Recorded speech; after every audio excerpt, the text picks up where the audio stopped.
The office of the Leader of the Opposition draws its authority and mandate from Article 82A of the Constitution, reinforced by the Administration of Parliament Act and given practical effect through our rules of procedure.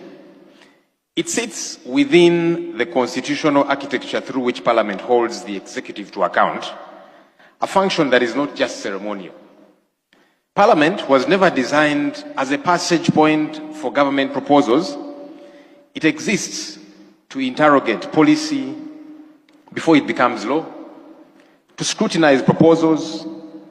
It exists to ensure that expenditure is scrutinized before it is authorized, and to demand accountability after public resources have been spent.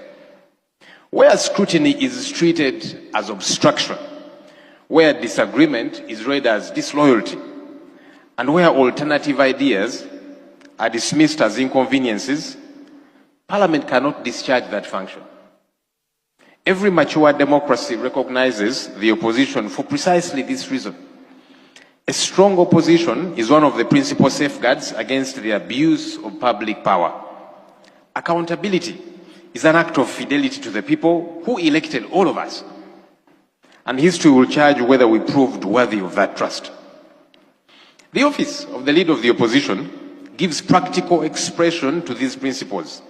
It coordinates the work of the shadow cabinet, supports members through research and policy analysis, scrutinizes legislation and public expenditure, contributes to parliamentary business, and presents alternative policy proposals for consideration by the House.